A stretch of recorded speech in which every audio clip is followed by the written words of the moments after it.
जब लड़की अपनी माँ को देख रही थी तो उसे कुछ भयानक बात का एहसास हुआ। उसे शक होने लगा कि उसकी माँ शायद इंसान ही नहीं है। हर बार जब उसकी माँ बाहर जाती तो वो अपने साथ एक सुअर ले जाती थी, लेकिन जब वो लौटती तो बहुत थकी हुई दिखाई देती। और अजीब बात ये थी कि सुअर कहीं दिखाई नहीं देता था। इसके अलावा हर बार लौटने पर खून से सने कपड़े धोने के लिए होते। इस दृश्य ने लड़की को अपनी माँ के बारे में और भी उत्सुक बना दिया। एक दिन उसने अपनी माँ से पूछ लिया कि जब वो सुअर को ले जाती है तो वो कहाँ चला जाता है, लेकिन माँ ने झुंझलाकर बात को टाल दिया, मानो वो इस विषय से बचना चाहती हो। जितनी बार ऐसा हुआ उतना ही लड़की की जिज्ञासा बढ़ती गई। अगले दिन जब उसकी माँ हमेशा की तरह सुअर को लेकर बाहर गई तो लड़की चुपके उसके पीछे चली। उसने सोचा भी नहीं था कि उसकी माँ अपने बीमार पिता को भी वहाँ ले गई है। तभी उसने देखा कि माँ ने पिता को लोहे की जंजीरों से बांध दिया। अजीब बात ये थी कि पिता ने माँ का शुक्रिया भी अदा किया। जिज्ञासा के कारण लड़की इंतजार करती रही और माँ के जाते ही छिपकर अंदर चली गई। तभी माँ ने उसे पकड़ लिया और चिंतित होकर उस जगह से दूर रहने को कहा, लेकिन लड़की कहाँ मानने वाली थी। सुअर की आवाज का पीछा करते हुए उसने एक भयावह दृश्य देखा। उसके पिता, जो अब तक दयालु और सौम्य थे, एक भयानक और खूंखार वेयरवुल्फ में बदल गए थे। डर के मारे उसे अस्थमा का दौरा पड़ा और वो बेहोश हो गई। सौभाग्य से उसकी माँ समय पर पहुंच गई और उसे घर ले गई। अगली सुबह लड़की ने अपने पिता को मेज पर बैठे पाया, लेकिन पिता अपनी बेटी को सच्चाई समझाने में असमर्थ थे।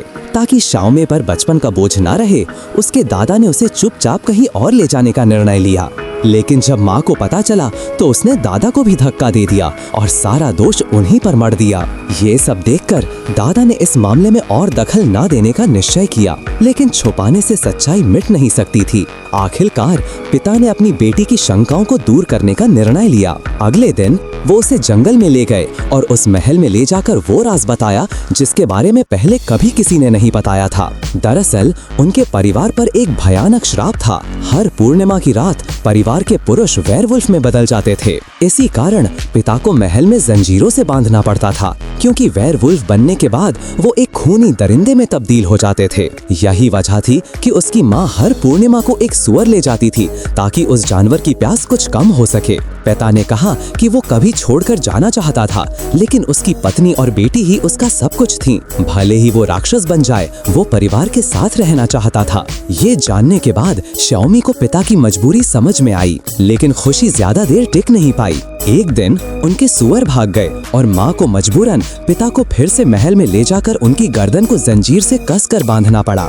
उन्होंने सोचा था कि अब सब सुरक्षित है, लेकिन उस रात चांद असामान्य रूप से गोल और भयावह था। पिता का रूपांतरण और भी हिंसक और भयानक हो गया। दादा और माँ ने दरवाजे खिड़कियां बंद कर दी, लेकिन दरिंदे की ताकत सब पर भारी पड़ रही थी। धीरे धीरे वो घर में दाखिल हो गया। माँ और बेटी अलमारी में छिप गईं। सौभाग्य से वो उन्हें ढूंढ नहीं पाया। मौका पाकर माँ बेटी को बाहर निकाल लाई और कार में बैठाकर जाने को कहा, लेकिन तभी उसे याद आया कि दादा अभी भी घर में थे। वो तुरंत वापस भागी और दादा को तहखाने में छिपा दिया, लेकिन तभी वेयरवुल्फ ऊपर आ गया। दोनों ने भागने की कोशिश की, लेकिन रास्ता लोहे की बाड़ से बंद था। दादा ने बलिदान देकर माँ और बेटी को भागने का अवसर दिया। माँ बेटी को लेकर जंगल की ओर भागी, लेकिन वेयरवुल्फ ने पीछा किया और आखिरकार अंधेरे से ज़्याओमी को पकड़ लिया। माँ उसका पीछा करते हुए महल पहुंची और पति को कोमल शब्दों से शांत करने की कोशिश की। कुछ पल के लिए पति की चेतना लौट आई